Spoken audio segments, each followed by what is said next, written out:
Lo que usted debería de haber venido, en primer lugar, es a pedir perdón a todos los españoles. Usted viene aquí hoy a explicarnos las bondades de la democracia basada en el acuerdo y en el diálogo. Un diálogo que tiene como consecuencia el despedazar la unidad de España, el despedazar España, nuestra patria. Y usted a eso lo llama cohesión social. Y además, un acuerdo del que todavía no sabemos su extensión. Pero, señor ministro, usted no sabe que los chantajistas no paran de pedir, no paran de pedir y no paran hasta que el gobierno se arrodille ante sus pretensiones, porque usted dice que son nidos de ultras. Pero ¿por qué ahora, señor ministro? ¿Por qué ahora? ¿Puede contestarme si con la eliminación de la acusación popular ejercida por nuestro partido decaería la acusación por malversación contra Puigdemont en las dos instancias en las que se encuentra el enjuiciamiento de dicho delito vivo? Dígame, señor ministro, ¿quedaría libre del delito de malversación el señor Puigdemont?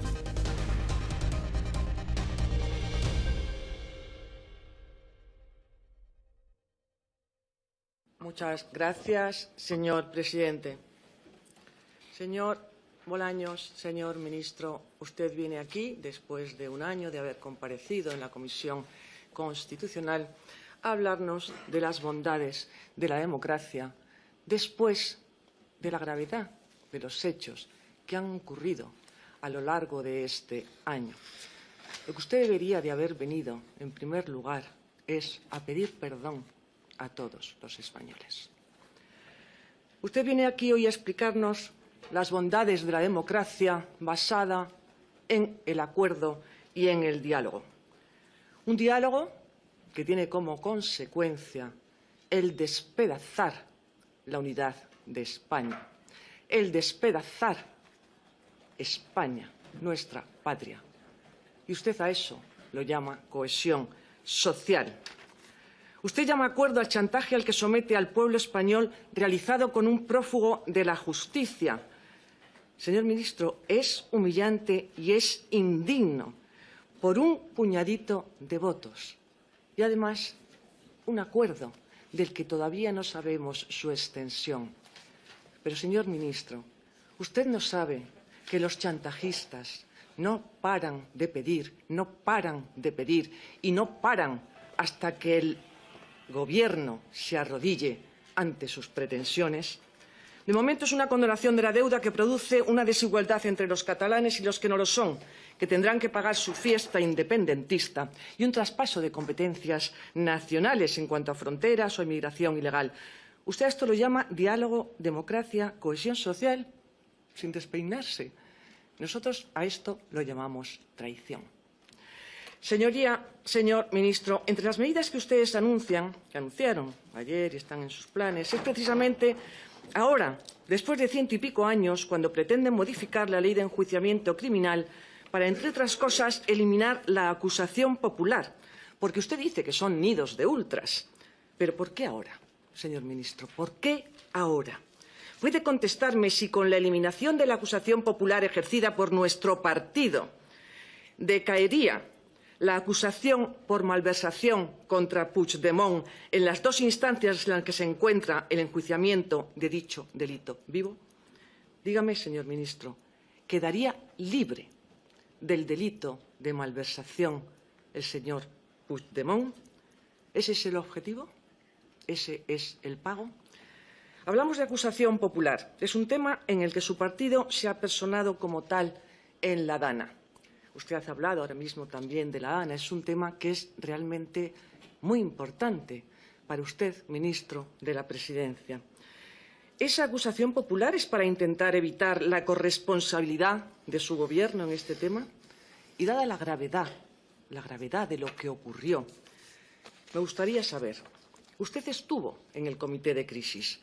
¿Por qué decidieron que esa situación no era de emergencia de interés nacional, si la ley contempla ese supuesto y se pudo hacer a iniciativa del Gobierno de España?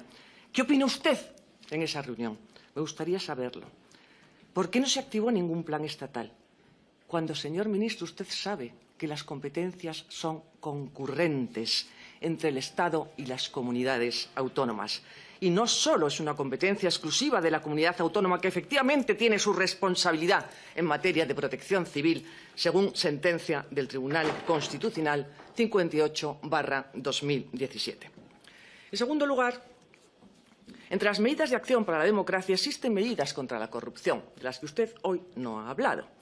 Claro, me parece que es un tema muy difícil de que usted hable. Entre ellas, una para aumentar las plazas de fiscales. Señor ministro, ¿de qué sirve en la lucha contra la corrupción aumentar las plazas de fiscales en un cuerpo que se rige por un principio jerárquico cuando el fiscal general del Estado está imputado, ahora se llama investigado, y ha sido probado que ha destruido pruebas y no ha presentado su dimisión, señor ministro? ¿No le he oído plantear la lucha contra la corrupción? Claro, están acusados de corrupción el entorno más cercano del presidente del Gobierno, su mujer, su hermano, personal de su Gobierno, su partido. Y usted, en lugar de poner todos los recursos del Estado al servicio de la justicia, salvaguardando su independencia en temas tan graves como debiera haber hecho, ya que usted es el ministro de Justicia, se ha dedicado a hacer de abogado defensor, a intervenir acusando y rectificando a los jueces, ha afirmado que eran bulos, lo que ahora tiene visos de realidad en la instrucción de todos estos procedimientos. Y usted se ríe, señor ministro. Pues el cuerpo de justicia, los abogados, los jueces, dicen, y usted lo sabe porque lo habrá oído, que nunca se había producido un ataque contra la justicia como se está haciendo desde el propio Ministerio de su propio Ministerio del Gobierno de España. Usted se podrá reír. El tema ya de que la colonización del Consejo General del Poder Judicial y de las instituciones, eso ya se da por sabido, eso ya es efectivamente. Pero lo que realmente se está produciendo ahora mismo en el Gobierno de la Nación no es producto de risa, señor ministro, no es un chiste, no es ninguna chorrada. Por cierto, nos gustaría saber, ya que su vicesecretario Alfredo González Gómez, que fue quien contrató a la asesora de la mujer del presidente, no recuerda de quién venía la orden de hacerlo, tal y como declaró hace 2 días. ¿Usted sabe de quién vino esa orden? Creo que es usted, su superior jerárquico. Él no lo recuerda. Pues bien, otro punto importante, si hablamos de democracia, como usted también ha dicho, es la modificación de la Constitución. Pero es que usted no ha dicho todo de manera completa. Usted ha dicho que se ha modificado la Constitución por una modificación de carácter legislativo. Pero es que también se ha modificado con el asalto al Tribunal Constitucional. ¿Cómo puede decir que respetan el sistema democrático cuando al asaltar el Tribunal Constitucional, este tribunal, excediéndose en sus funciones, invadiendo las competencias legislativas, en contra de la Constitución, ha llegado a revertir los valores y los principios en los que se basa nuestro Estado de Derecho? Y el más importante de ellos, como es el valor de la vida. No tienen freno, señor ministro, que no será capaz de hacer para mantenerse en el poder. Usted dirá que es una conquista de las mujeres, ya sé por dónde va a salir, está escribiendo ahora mismo y dirá esa conquista de las mujeres, ese derecho que han... No, señor ministro, eso ha sido revertir los valores y los principios en los que se basa nuestro Estado de Derecho. Y es un ataque absoluto contra la vida. Y se ha hecho con un asalto al Tribunal Constitucional. Señor ministro, su Gobierno ha conseguido que mires donde mires y hagas lo que hagas, la presión del Estado sea asfixiante en todas las facetas de la existencia. Imponen lo que tenemos que pensar, con su wokismo, amenazan nuestra agricultura, nuestra industria, nos asfixian a impuestos confiscatorios, la Agenda 2030, el Pacto Verde, la burocracia. Eso sí, un descontrol absoluto para las fronteras. Pero ahora el liberticida Plan de Acción para la Democracia es un intento más de control para consolidar el poder absoluto del Gobierno. Muchas de sus medidas serán utilizadas para manipular y controlar a la prensa, favorecer al partido en el poder en elecciones y debilitar la crítica política. Es una estrategia de control encubierta bajo el lenguaje de la transparencia y la regeneración democrática. Porque ¿qué es sino la creación de un registro obligatorio de medios supervisado por la Comisión Nacional de la Competencia? Un control que pone en riesgo la libertad de expresión y la independencia mediática. Con la Ley de Medios, que es una ley mordaza, será el Gobierno el que imponga sanciones administrativas a quien él decida que no lleva a cabo un buen hacer periodístico. Sanciones que originarán un gravísimo efecto disuasorio para que a nadie se le ocurra criticar al Gobierno, ya que entre las sanciones se prevé la suspensión temporal del medio. Es un atentado a la democracia y es un escándalo. Y cómo no precisaban intervenir en las redes sociales. Pero otro de los instrumentos es el plan de publicidad y comunicación institucional, que gasta de manera obscena el dinero de todos para la manipulación ideológica y también es utilizable como maniobra para premiar a medios afines y castigar a los críticos. Será un arma de censura indirecta, poniendo en jaque la independencia de la prensa. En cuanto a la transparencia del sistema electoral, lo que persigue es una manipulación del sistema electoral. La exigencia de que las encuestas publiquen microdatos podría ser otra estrategia para desacreditar estudios que no favorezcan, ya que cualquier encuesta desfavorable podría ser tachada de manipulada, mientras que las favorables serían elevadas a verdad absoluta. ¿Cómo va a ser creíble, señor ministro, si en contra de la ley han dejado fuera de la Junta Electoral Central al candidato propuesto por nuestro grupo parlamentario, siendo la tercera fuerza y a lo que la ley obliga? Y por último, señor ministro, también ha anunciado la reforma del Código Penal para hacer desaparecer el delito contra los sentimientos religiosos.